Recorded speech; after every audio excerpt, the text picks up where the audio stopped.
We see someone on the street. Maybe they have a dog with them or a blanket, or maybe they don't have much. Perhaps they are asking for money, or perhaps they're not asking for anything. In that moment, there's this other human being right there. But when we see someone on the street, we often just look away. I think for most of us, at least, there's so many emotions that fly through our head as we walk by someone from the homeless community. We don't know whether to feel sad or guilty, whether to give money or not. We think that we should do something to help, but we don't know how. And we also wonder if it's our place. In that instant, we ultimately end up feeling uncomfortable.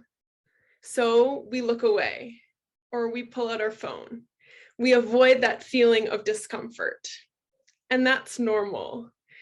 But our relationship with unhoused folk doesn't have to be like this. This realization has sunk in for me slowly over time through different experiences that I've had interacting with equity-seeking and homeless people within Ottawa. The idea that we don't often connect with the homeless. I think it's interesting to note that seeking connection and interaction with people on the street isn't what we instinctively do. We are social beings who often spend our full days with other people, yet we are hesitant towards interacting with people on the street.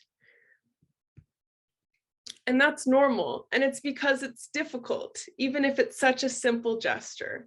As human beings, we're accustomed to stay inside of our comfort zone. It is difficult for us to approach someone we don't know and approach someone who is different from us. Even more so now for us younger people.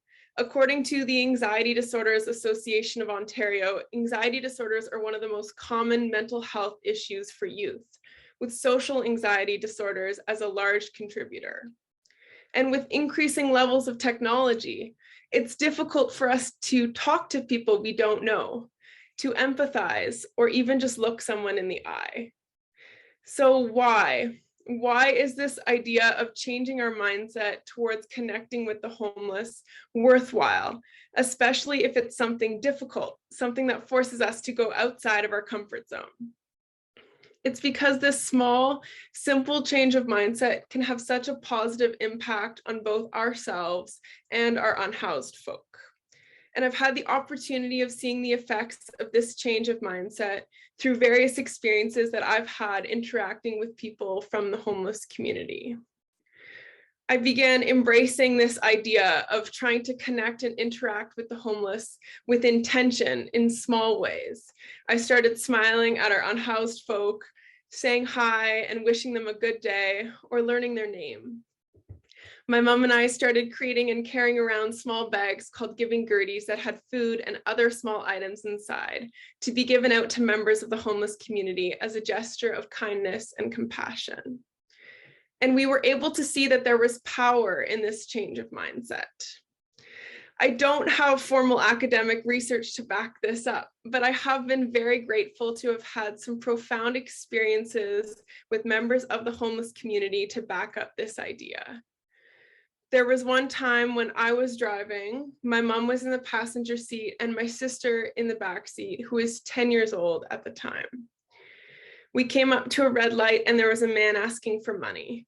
We realized that we had a few bags packed in the car that were meant to be given out to people in need. And my 10-year-old sister, she got really excited as she was actually the one who realized that we had something to give to the man. And so my mom rolled down the window and she handed him our giving gertie bag. And the man looked at the bag and then he looked right at my mom and he said, "You just made my day." We were all so touched by his words. The man didn't even know what was inside the bag. We had given him a chocolate bar, a granola bar, and a $2 Tim Hortons gift card, but he didn't know. All he knew is that this gift was meant for him, that our full intention was to give this bag to him as a gesture and connect with him.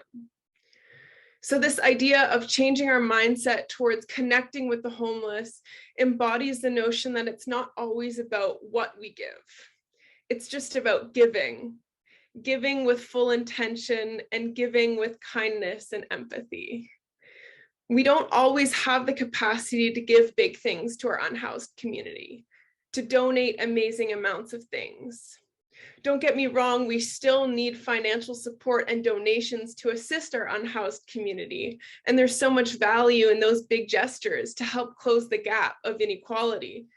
But if we can't give money or donate, or if we don't know how or what to give, or if we're just simply bogged down by everything else that's going on in our lives, there's still so much value in giving by just simply being open to that connection. So a challenge for all of us is to maybe get a little bit uncomfortable, to seek or just be open to connection with a member of our unhoused community, to smile or maybe even learn the name of someone you see on the street. We have this power as members of the housed community to make a difference in someone's day. And I truly believe that this small bit of connection is a simple way that we can help the homeless. Thank you so much.